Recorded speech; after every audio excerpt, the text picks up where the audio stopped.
manos de Dios estoy. Nada me quita el sueño, nada me atormenta. En las manos de Él, dependiendo completamente de sus fuerzas.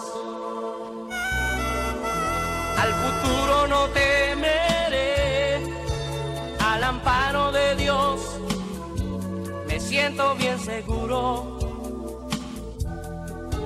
En las manos de Él no hay problemas que me hagan.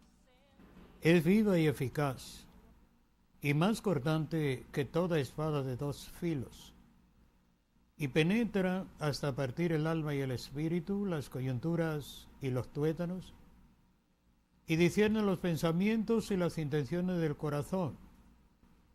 Y no hay cosa creada que no sea manifiesta en su presencia. Antes bien, todas las cosas están desnudas y abiertas a los ojos de aquel a quien tenemos que dar cuenta. Hebreos capítulo 4. Iglesia del Señor, amigos televidentes, este es su espacio de Biblia pura. Gracias a Dios que podemos compartir su comunión a través de sus santas palabras, recordando que en San Mateo 18:20 Jesús dijo: donde quiera que hay 2 o 3 congregados en mi nombre, allí estoy yo en medio de ellos. Nos reunimos fraternalmente como iglesia en el nombre del amado Jesucristo y confiamos en que su presencia está con nosotros. Por favor, permanezca con nosotros. Oremos. Amado Señor, recibe la gloria y la honra. Estamos agradecidos por todo el bien que nos ha dispensado. Gracias, Señor, por habernos llamado. Gracias por haber puesto tu amor en nuestros corazones. Gracias por tus palabras. Gracias por tu pueblo. Gracias por tu comunión. Gracias, Señor, por ayudarnos a perseverar en tu santo evangelio. Gracias incluso por esta nueva oportunidad para hablar tus palabras. Que podamos hacerlo para edificación y sobre todo para gloria de tu santo nombre. Rogamos en el nombre del amado Jesucristo. Amén. Amén. A todos los discípulos de Jesucristo, bienvenidos a participar de Biblia pura. Iglesia del Señor, nos ha tocado vivir el principio del final de todo, el principio de la consumación de todo. Las profecías se han ido cumpliendo de una manera tan acelerada que si conociésemos la Biblia, sobre todo en sus detalles, nos daríamos cuenta con facilidad que estamos en el inicio del final. Jesucristo dijo que iba a volver a buscar su iglesia. Y las señales todas indican que está muy cercano. El espíritu de iniquidad es una realidad innegable en el mundo. Pero no se puede negar que también ha permeado al pueblo de Dios de tal manera que a veces se nos acaban las palabras. Pero en conclusión, es innegable que estamos viviendo un tiempo de la abominación desoladora, mayor que la de aquella de que habló Daniel. Estamos viviendo tiempos de apostasía.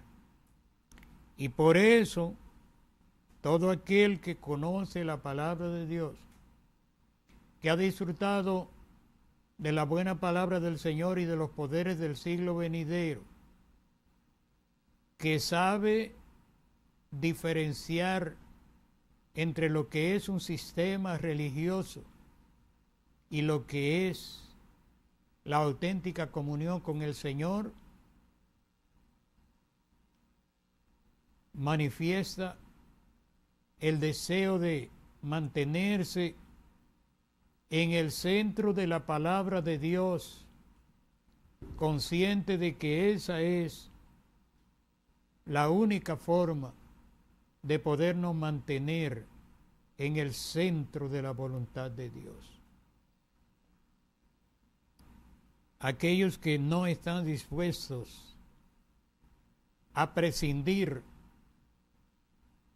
de todo ese lastre malsano y de toda esa influencia del espíritu de las tinieblas que se ha desarrollado en el mundo y que ha entrado como una corriente de agua sucia en medio de la iglesia, amenazando con destruirlo todo. Aquellos que pueden percibir por el espíritu esa realidad y que saben apreciar el alto grado de dignificación que Dios nos ha dado al concedernos lavamiento por la palabra y regeneración por el Espíritu Santo, viven, y ojalá podamos decir vivimos, muy atentos a lo que la palabra literal de la Biblia dice, y somos respetuosos al máximo de la revelación libre del Espíritu de Dios, que después de habernos puesto de acuerdo, como dice la Biblia, que si dos se ponen de acuerdo, Dios va a actuar en favor de ellos. Después de eso, entonces, apreciamos al máximo el hecho de que hay una revelación libre para cada persona, sin contradecir la palabra, y que cada uno de nosotros recibe la guianza por el Espíritu para poderse mantener en una auténtica comunión, para ser un ente de paz y sobre todo para ayudar a mantener la justeza del vínculo de comunión que nos une unos con otros y sobre todo que nos une al Señor. Iglesia del Señor, por eso el que tiene comunión auténtica no está interesado en imponer su criterio, no tiene una fórmula personal, ni para él ni para los demás, sino que está confiado en que a través de la guianza del Espíritu, que a través de la manifestación plena del Espíritu Santo en todas sus formas, y que en ese fluir del Espíritu Dios nos conducirá, como dice la Biblia, a toda verdad y a toda justicia. Que Dios nos ayude. Confirmamos estas palabras para recordar lo que dijo Jesús, lo que mandó a hacer Jesús, lo que él esperaba que hicieran sus discípulos, los que iniciaron con él, y ahora nosotros, que a través de los siglos hemos sido alcanzados por la gloriosa misericordia de Dios, y también a través del Espíritu Santo nos ha sido revelado al Padre, al Hijo y al Espíritu Santo. La Biblia dice que nadie puede llamar a Jesucristo Señor sino por el Espíritu Santo. Y es verdad que cuando esta gracia bienaventurada llega a nuestros corazones, ocupa necesaria y espontáneamente el primer lugar en nosotros. Por eso, el creyente fiel no encuentra ninguna cosa ni igual y mucho menos superior a su comunión con el Señor, pero a una comunión con Él que no es motivada por los temores de la influencia religiosa y sus amenazas de maldiciones y hasta de condenación del infierno, habiendo algunos grupos que hasta han fabricado un lugar que ni es gloria ni es infierno, le llaman limbo. Y eso, el sistema religioso lo ha manejado de mil maneras para mantener una cantidad incontable de dogmas y sobre todo de métodos de inducción para someter a los demás. Pero Cristo es todo lo contrario. Y Cristo no vino para eso. Vino, según dice la Biblia, para salvar lo que se había perdido. Y en esos perdidos estábamos usted y yo. Y por eso debemos pedir a Dios que nos ayude a ser respetuosos de esa gran realidad del amor de Dios, y que ese amor de Dios se convierta en una vivencia en cada uno de nosotros, se convierta en lo que somos, se convierta en lo que aspiramos, en lo que deseamos ser ahora y eternamente. San Marcos 16, 15 y 16, que usted, hermano amado, seguro conoce, hermana amada, y usted, amigo mío, que a lo mejor no se ha convertido, ha oído muchas veces estas palabras y las repetimos simplemente para añadirle que es necesario que reconozcamos esa realidad y, cómo no, que actuemos en consecuencia. San Mateo 16, 15. Y les dijo: id por todo el mundo y anunciad el Evangelio. El que creyere y fuere bautizado será salvo. El que no creyere será condenado. A ese sencillo mandamiento del Señor se le han impuesto una serie de trabas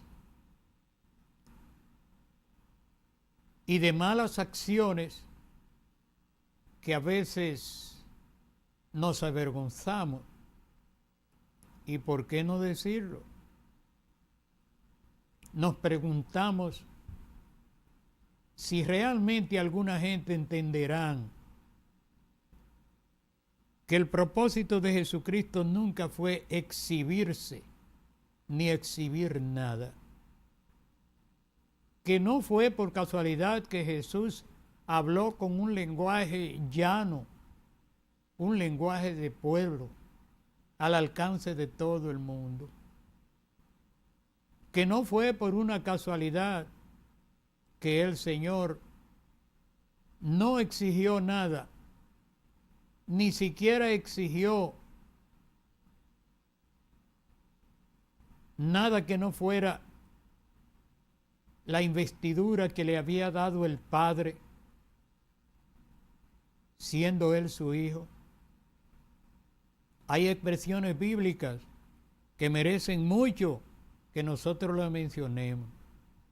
Porque Jesús dijo que el Hijo del Hombre no había venido para ser servido, sino para servir. Porque Jesús le dijo a sus discípulos: yo estoy entre ustedes como el que sirve.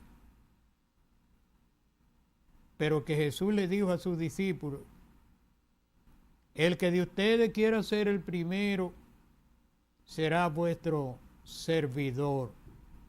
Aclaramos esto. Según lo que Jesús dijo, no hay maldad en querer ocupar, si lo deseamos, el primer lugar, con una sola condición: que se entienda que el primer lugar le corresponde al que sirve, no al que quiere que le sirvan. Porque el que sirve está ocupado, valga la redundancia, sirviendo, y el que sirve no se exhibe, sino que recibe la satisfacción de poder bendecir a los otros con su servicio. Que Dios nos ayude. Vayan por todo el mundo y anuncien el Evangelio. Eso lo puede comprender cualquiera de nosotros. Y luego el que crea y fuere bautizado será salvo, mas el que no creyere será condenado. Hay un detalle sencillo que debemos recordarle a usted, y es que de todos los mandamientos que dio Jesucristo, el único mandamiento que está para que se realice en el nombre de la Trinidad es el bautismo. Jesús dijo que se bautizara a la gente en el nombre del Padre, del Hijo y del Espíritu Santo. No vamos a hacer una doctrina de eso. Solamente quisiéramos que usted, hermano amado, y yo compartamos la alegría y el compromiso de saber que cuando Jesús habló de bautizar a la gente, no estaba hablando de cualquier cosa. Mire lo que dice en San Juan, en Marcos 16:16. El que creyere y fuere bautizado será salvo. Y a ese bautismo se refirió diciendo que se hiciera en el nombre del Padre, del Hijo y del Espíritu Santo. Menospreciar al que va a ser bautizado, menospreciar el bautismo y negarle el derecho a los discípulos a bautizar es una obra del mismo Satanás para de muchas maneras esterilizar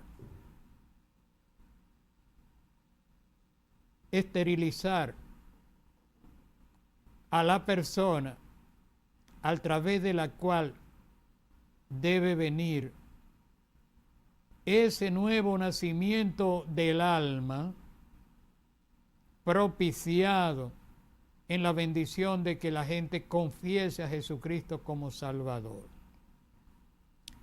Por eso, Iglesia del Señor, ahí está el mandamiento sencillo.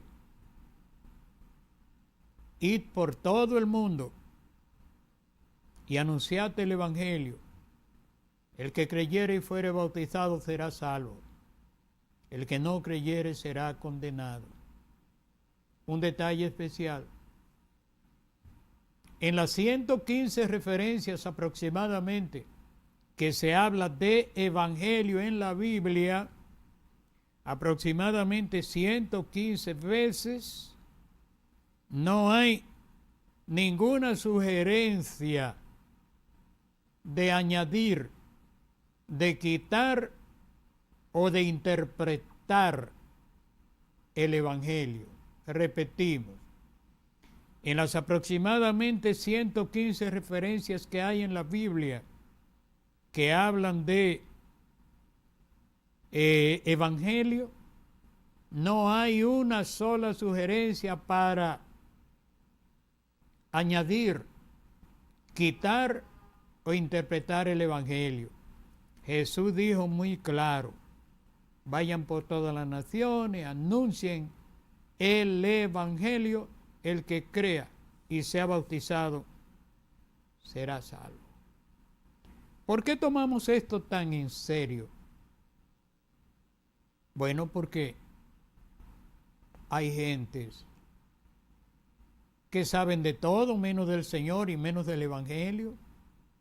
Es sorprendente, pero la mayoría de la gente, cuando le decimos que los evangelios tienen 89 capítulos, y no recordamos exactamente ahora los versículos, la mayoría de la gente, aún con mucho tiempo en el evangelio, no sabe nada del evangelio en sí. No sabe nada de Mateo, de Marcos, de Lucas, ni de Juan, y de los hechos saben menos, que fue la aplicación del evangelio, el modelo de la iglesia. No lo sabe, pero sabe con lujo de detalle una serie de cosas inocuas, insípidas, sin sentido y que no tienen nada que ver con la iglesia del Señor.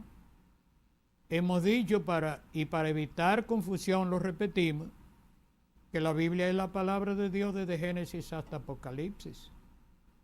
Pero en la Biblia no hay doctrina, en el Antiguo Testamento no hay doctrina para la iglesia.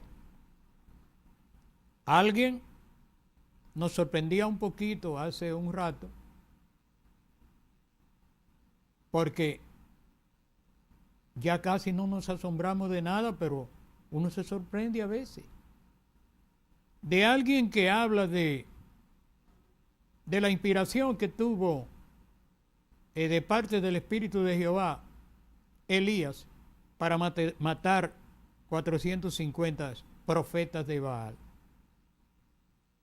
Y lo dijimos de una manera no con forma de burlarnos, pero para matar gente no se necesita inspiración del Espíritu Santo. ¿Para qué?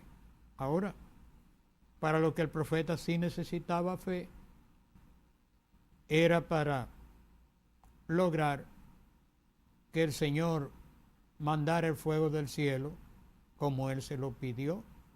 Que debe quedar claro que sí, Él tuvo una participación, pero quien manda fuego es el Señor, no es el profeta que lo trae. Eso hay que darle otra connotación, pero bien, para que usted vea. Preguntamos a esa persona qué conocía del evangelio. Nada, no conoce nada. ¿Y quién tiene la culpa de eso? Bueno, la gente que lo dirigen. Y decíamos a alguien hoy mismo que la culpa de que la gente no llegue al conocimiento del discipulado es que las personas que lo nuclean no son discípulos, ni saben lo que es el discipulado, pero pretenden tener una iglesia supuestamente evangélica sin conocer nada de evangelio. ¿Y qué ha pasado? Oh, que el sistema teológico y conciliar le ha dado a la gente un lavado de cerebro con interpretaciones de la Biblia. No le ha dejado ver la sencillez de las Escrituras, francamente, porque se tiene el deseo de que a través de esas interpretaciones supuestamente de la Biblia, poder manejar a los otros antojadizamente hasta el extremo de que algunos reclaman algunos derechos y algunas revelaciones de la palabra como una franquicia, como que ellos son dueños de eso. O si el pastor puede bautizar y alguien a quien el concilio autorice puede bautizar, pero los otros no pueden. ¿Y por qué no pueden? Bueno, porque al concilio no le parece bien y ya. Pero es una gran contradicción, hermano, y es una gran necesidad, hermano amado, hermana amada, que usted entienda esa realidad. ¿Cómo es posible que usted se va a pasar años y años y años y no entienda que en San Mateo 18, versos 19 y 20, Jesús dijo a sus discípulos: vayan por todas las naciones y hagan discípulos, bautizándolos en el nombre del Padre, del Hijo y del Espíritu Santo, y enseñándoles que guarden todas las cosas que yo os he mandado. Eso no tiene ninguna complicación, y que se entienda bien que no era que le enseñaran ninguna cosa de las antiguas dispensaciones, del ministerio arónico, del ministerio profético, o de los jueces o de los reyes de Israel. No, simplemente que le enseñaran a guardar lo que él dijo. El discípulo no tenía ni siquiera derecho a elaborar su propia fórmula. No, Jesús le dijo claro: enséñenle a la gente que guarden lo que yo he dicho que guarden. ¿Y qué tan complicado puede ser eso? Miren, eso es mucho más serio que quizás lo que usted había pensado.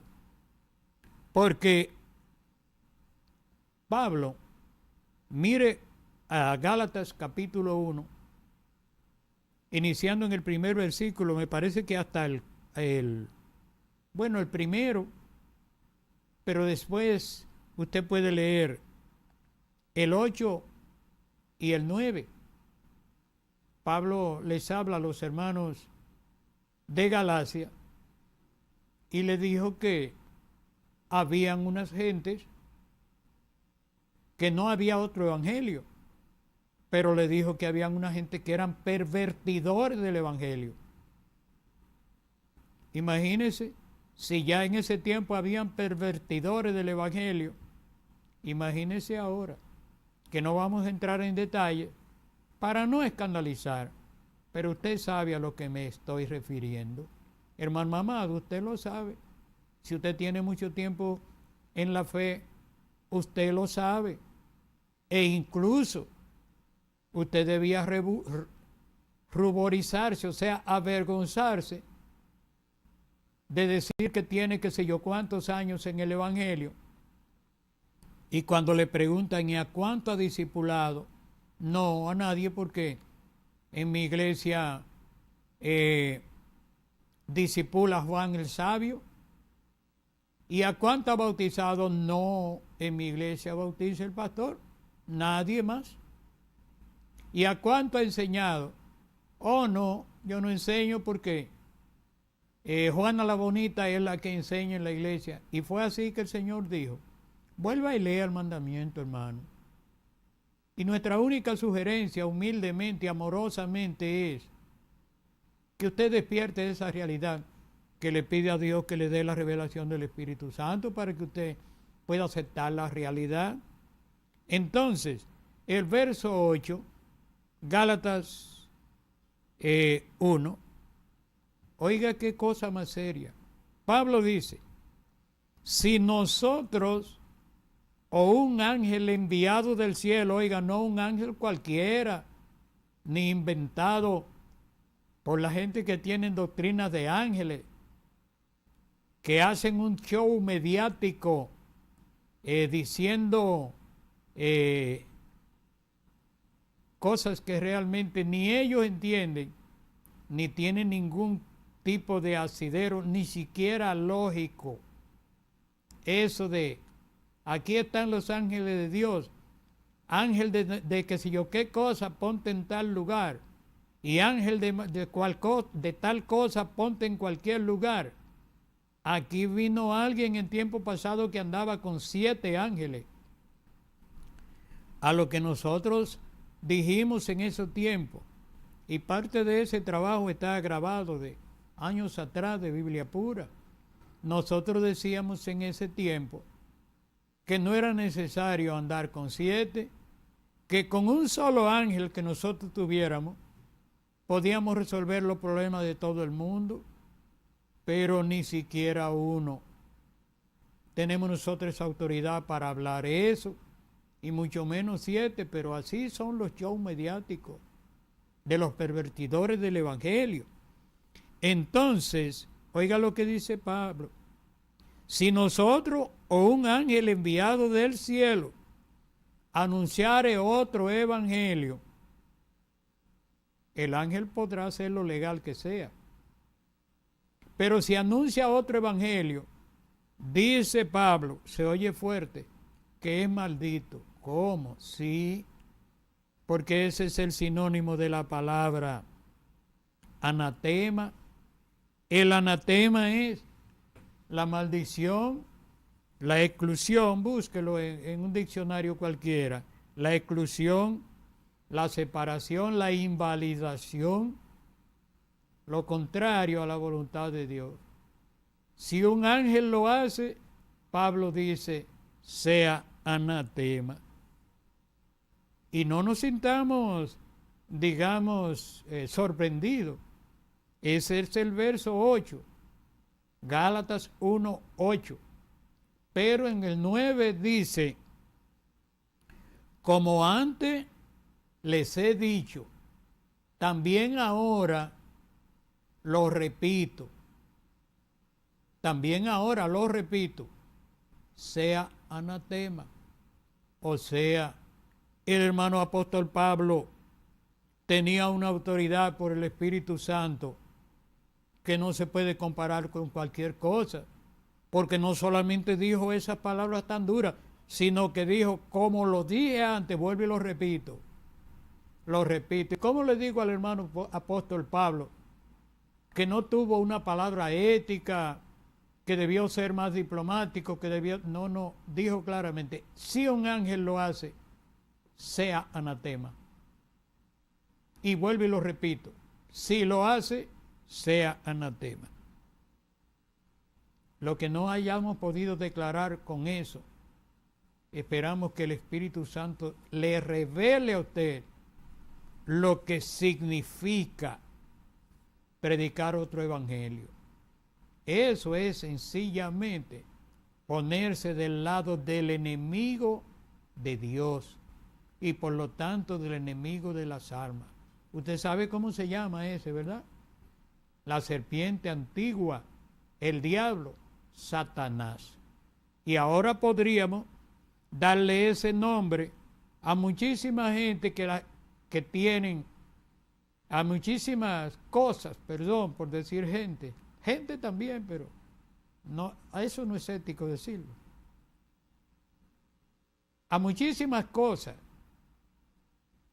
que la gente lo tiene por sublime, pero que son abominaciones, se pueden llamar Satanás también. ¿Por qué? Porque engrandecen las obras del enemigo, de aquel que dirige el reino de las tinieblas.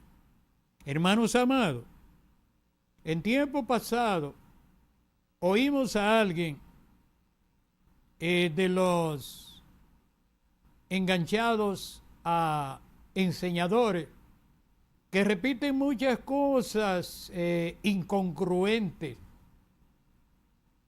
que no saben lo que están diciendo, pero hablan. No saben qué están hablando, pero hablan, y hablan mucho.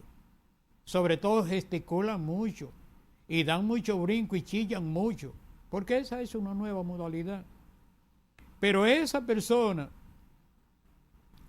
estaba hablando y dando detalles del Espíritu Santo, y se le ocurrió presentar una famosa paloma del Espíritu Santo y dar todos los detalles de lo que significaba el pico de la paloma, las patas de la paloma, los ojos de la paloma, las plumas de la paloma y todo lo que componía la paloma.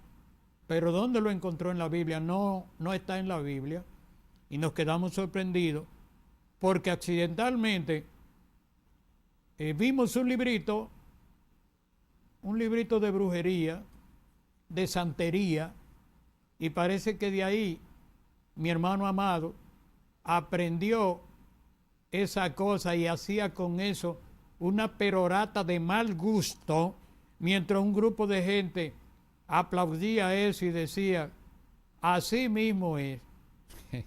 ¿Qué le parece? Hay quienes hasta dicen, así es, dale duro, yo te apoyo. Esa es otra nueva modalidad. Que Dios nos ayude. Sí, que Dios nos ayude. Y veamos lo que dice la Biblia en 2 de Timoteo 4. Tal vez no tengamos tiempo de leer mucho, pero leeremos algunos versos. 2 de Timoteo 4, el verso 1.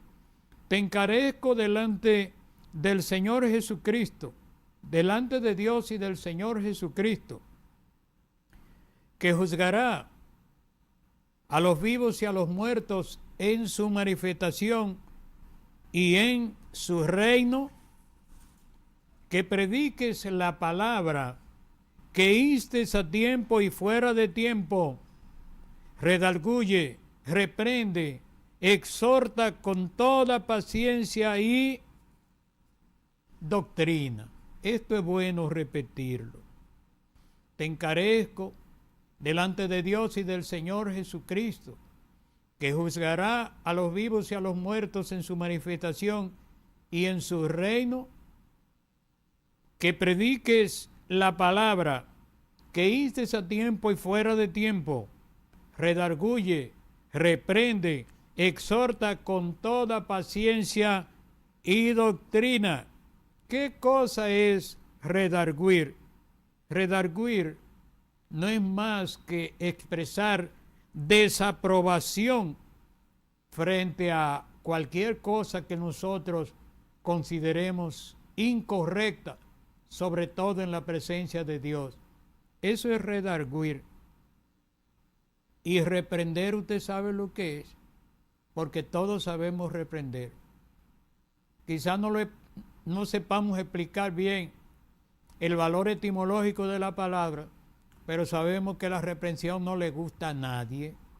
Imagínese usted que nos veamos en el compromiso de redarguir a una persona y decirle, mire, yo no estoy de acuerdo con usted porque usted dice que es blanco, pero la Biblia dice que es negro, y usted se lo compruebe, eso le va a traer un disgusto, y cuando la persona se rebele, si usted quizá no tiene mucha paciencia, entonces le dice una cosa dura.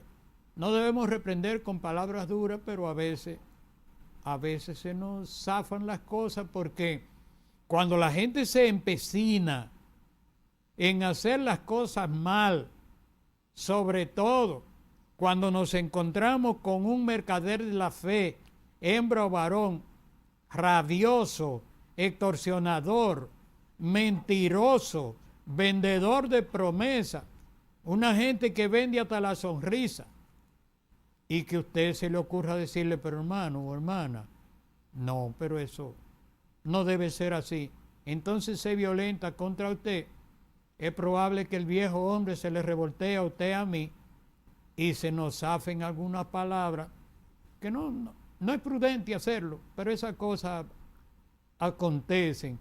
Pero Pablo dice, sí, pero redargúyelo y repréndelo, y no se puede resolver, no se puede reprender al otro haciéndole un chiste y haciéndole creer que lo que está haciendo está bien. No, no está bien, hermano. No está bien brincar los bancos y que porque usted está contento, ni salir huyendo en medio de la iglesia, ni darle pecozón a la gente, ni estrujarlo, ni tumbarlo, ni nada de eso. No, no está bien. Las escrituras no lo aprueban. Que Dios nos ayude. Pero Pablo dice, redarguye, reprende y exhorta. ¿Qué es realmente exhortar? Bueno, exhortar no es más que sacar conclusiones con principios básicos a base de razonamiento lo más lógico posible, pero sobre todo, oiga, exhortar significa también rogar. A veces hacemos muy bien hasta con rogarle al otro para llamarle la atención, pero hermano mío, hermana mía, usted está caminando de una manera incorrecta, no es así, usted tiene un problema, pero compárelo con las escrituras y búsquele la manera. ¿Qué le parece de alguien que sí tiene un problema grande en su hogar, con su compañero o con su compañera, y que se le ocurra vocear en un lugar donde se está orando, que se ore para que se muera la mujer, o que se ore para que se muera el marido? Usted pensará que estamos haciendo un chiste. No, es una verdad muy desagradable y no es graciosa. Decimos esa porque no es, digamos, tan ofensiva, porque a veces acontecen cosas peores. Entonces, hermanos amados, oigamos la palabra, que predique la palabra, que intes a tiempo y fuera de tiempo, redarguye, reprende, exhorta. Pero para dulcificarlo, Pablo dice, hazlo con toda paciencia y doctrina. Y en eso, usted y yo necesitamos mucha ayuda, porque a veces, cuando sabemos que tenemos razón sobre ciertas cosas, sobre todo para defender a alguien, casi queremos pelear. A lo mejor subimos la voz y expresamos cosas que son indebidas. Pablo, de una manera dulcificante, dice, haz esa cosa, insta a tiempo fuera de tiempo, redarguye, reprende y exhorta, pero termina diciendo, con toda paciencia y doctrina. Usted me puede tener el amor que me tenga y tener la mejor intención, pero si usted me corrige de una manera ácida y de una manera fuera de lugar, entonces usted va a hacer que ese espíritu suyo me influya a mí, y cuando viene a ver, hasta discutimos o peleamos. Pablo dice que sí, que se haga, pero que se haga con paciencia, en primer lugar, y con doctrina, que se le pueda decir a la gente, mira, yo te lo digo, porque la Biblia dice esto o aquello, pero hacerlo con paciencia y doctrina. Ese asunto de estarle recetando a los otros una maldición, una reprensión y sobre todo la condenación, cerrar el camino a los otros, usted está perdido ya para lo que le queda a usted, para lo que alumbra, que ya que se apague, y esa cosa. No, hermano, de ninguna manera. Sí hay que hacerlo, y sobre todo el pastor, que tiene todas las cargas del mundo, el que más carga en todos los ministerios, tiene la responsabilidad de hacerlo, pero debemos hacerlo todo con paciencia y con doctrina. Pero ¿por qué Pablo dice que se haga eso? El verso 3, hablamos de segunda de Timoteo capítulo 4. Leímos el verso 2, ahora leemos el verso 3 para concluir. Porque vendrá tiempo cuando no sufrirán la sana doctrina, sino que teniendo comezón de oír, se amontonarán maestros conforme a sus propias concupiscencias. Se amontonarán maestros conforme a su propia concupiscencia. Sobre todo, hermano, esos maestros que son casas recompensa, aves de rapiña y mercaderes del Evangelio, son gente que por sus intereses mandan a cualquiera al infierno, y si uno se descuida llega al infierno junto con ellos. Esos maestros conforme a la concupiscencia. Y nos preguntamos nosotros, ¿y qué más concupiscencia puede haber en los maestros intérpretes de la Biblia, los que manejan los bienes del sistema teológico y conciliar? Oiga, se amontonarán maestros conforme a sus propias concupiscencias. Y usted pensará, sí, pero eso es para los que tienen comezón de oír. Es que precisamente esa gente que tienen esas supuestas maestrías y que tienen esos tantos conocimientos, ellos quieren oír cosas nuevas, no con el propósito de edificarse ni edificar a los otros, sino convertir eso en una mercancía. Hay que oír a la gente que tiene esa forma de descubrir cositas que cree que los otros no la conocen para imponérsela a los otros. Por cierto, no regalada, siempre vendida. Terminamos. Tito 3:11 dice claramente que esa gente que están pervertidos, que pervierten el Evangelio, están condenados por su propio juicio. No es que ignoren esa realidad, sencillamente lo hacen porque consideran que eso es lo más convencional para ellos. Vendrá el tiempo cuando no sufrirán la sana doctrina, sino que se amontonarán maestros conforme a su propia concupiscencia. Y oiga lo que va a pasar: apartarán de la verdad el oído y se volverán a la fábula. Apartarán de la verdad el oído y se volverán a las fábulas. Todo aquel que actúa en contra de la palabra de Dios, sabiendo lo que la Biblia dice, pero para convertir eso en algo que supuestamente le beneficia humanamente o complazca la vanidad de su corazón, está en camino de perdición. Judas verso 3 dice: me ha sido necesario escribirlos a ustedes que contiendan ardientemente por la fe que ha sido una vez dada a los santos. Hermano amado, hay momentos cuando hay que contender con la fe, y en esa contienda hay que decir cosas que son desagradables.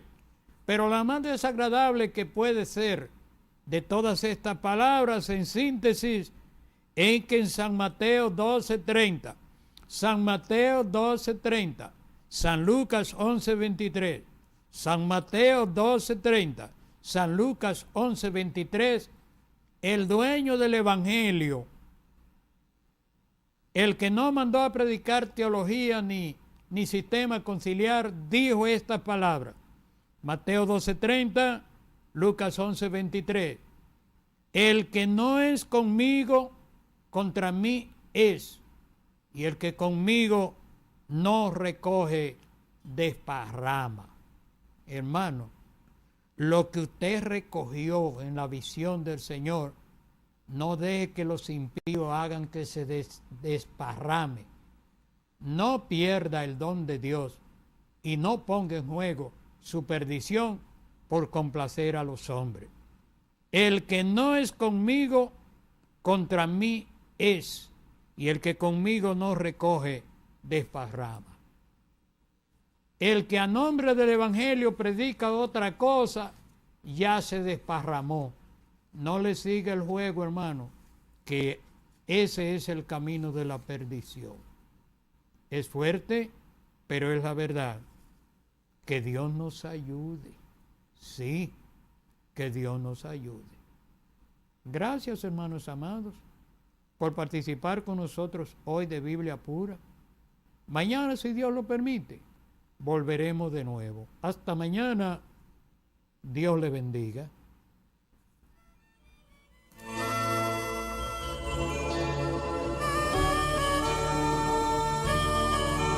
En las manos de Dios estoy, nada me quita el sueño, nada me atormenta.